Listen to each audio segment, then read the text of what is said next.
Assalamualaikum warahmatullahi wabarakatuh. Apa kabar kalian hari ini? Semoga kalian dalam keadaan yang sehat. Tetap semangat belajar dari rumah. Pada materi sebelumnya, kalian sudah mengerjakan tugas di classroom tentang kerjasama ekonomi internasional. Dan sekarang kita akan memasuki materi yang baru, yaitu tentang perdagangan internasional. Lalu apa saja yang akan kita bahas dalam perdagangan internasional?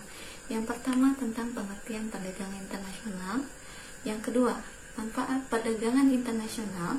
Yang ketiga, faktor pendorong perdagangan internasional. Yang keempat, faktor penghambat perdagangan internasional. Dan yang terakhir adalah teori perdagangan internasional. Memasuki bab yang baru, kita akan membahas tentang pengertian perdagangan internasional. Perdagangan internasional terdiri dari dua kata, yaitu perdagangan dan internasional. Perdagangan sendiri pada umumnya adalah transaksi dagang antara satu orang dan orang lain. Kalau dihubungkan dengan internasional, maka perdagangan itu terjadi antara satu negara dengan negara lain. Lalu transaksi dagang seperti apa yang terjadi? Yaitu melalui kegiatan ekspor dan impor. Dalam kegiatan ekspor dan impor ini terjadi dalam bentuk barang dan jasa. Barang bisa berupa barang komoditas, barang jadi, dan berupa jasa. Contohnya jasa TKI, TKW. Nah, lalu kegiatan ekspor dan impor tadi memiliki tujuan. Tujuannya itu adalah yang pertama, memenuhi kebutuhan dalam negeri suatu negara.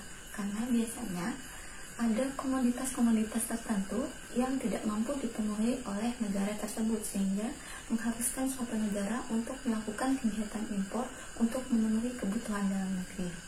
Yang kedua itu adalah memperoleh keuntungan yang lebih. Ini dikaitkan dengan devisa.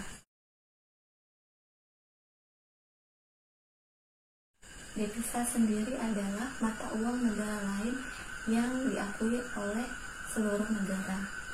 Dengan adanya kegiatan ekspor, maka balas jasa yang didapat dari perusahaan adalah berupa devisa.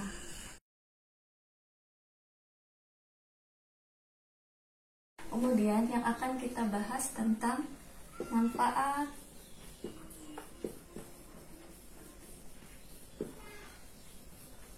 perdagangan internasional. Manfaat perdagangan internasional antara lain yang pertama untuk meningkatkan cadangan devisa. Dari kegiatan perdagangan internasional tersebut, maka pihak eksportir atau suatu negara akan memperoleh devisa. Devisa tadi digunakan oleh negara tersebut untuk yang pertama, membayar hutang negara. Yang kedua, sebagai alat pembayaran internasional yang diakui oleh seluruh negara. Misalnya kita melakukan kegiatan impor, maka kita harus membayar menggunakan devisa. Yang ketiga itu adalah untuk membiayai kegiatan kedutaan besar di luar negeri. Yang kedua itu adalah meningkatkan pendapatan nasional. Dari kegiatan ekspor tadi, maka jumlah produksinya juga akan meningkat dibandingkan kalau produksi tadi hanya untuk memenuhi kebutuhan dalam negeri. Dengan adanya penambahan jumlah produk yang diproduksi, maka itu juga akan menambah pendapatan suatu perusahaan. Dengan peningkatan pendapatan tersebut, maka pendapatan nasional juga akan meningkat. Yang ketiga itu adalah menstabilkan harga-harga. Misalnya dalam suatu negara, mereka mengalami gagal panen terhadap komoditas tertentu. Kita anggap misalnya padi. Sehingga untuk produksi dalam negeri itu terbatas jumlahnya. Kalau jumlah produksi itu sedikit, sedangkan jumlah permintaan yang banyak, itu akan menyebabkan harga barang tersebut menjadi meningkat. Dengan harga yang meningkat, itu yang dirugikan adalah ekonomi menengah ke bawah. Mereka otomatis tidak dapat mereka otomatis tidak dapat mengkonsumsi barang tersebut. Nah, untuk menstabilkan harga, maka pemerintah akan mengimpor barang dari negara lain. Dengan adanya kegiatan impor tadi, maka jumlah produksi tadi akan bertambah. Dengan bertambahnya jumlah produksi atau jumlah unit di masyarakat, maka harga akan menurun. Yang keempat yaitu menumbuhkan output nasional. Dalam perdagangan internasional, maka di situ akan terjadi perdagangan bebas.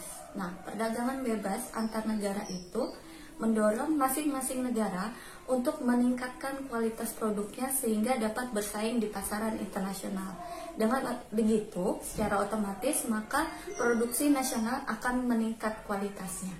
Yang terakhir yaitu realokasi sumber daya produksi.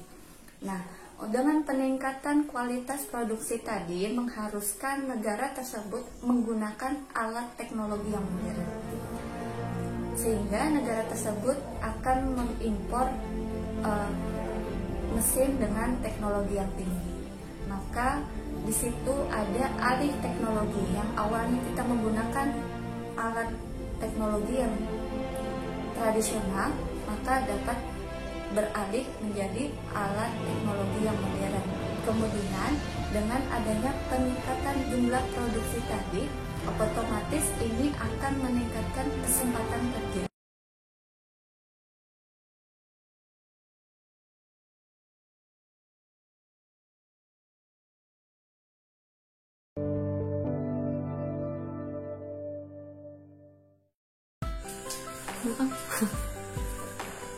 Kemudian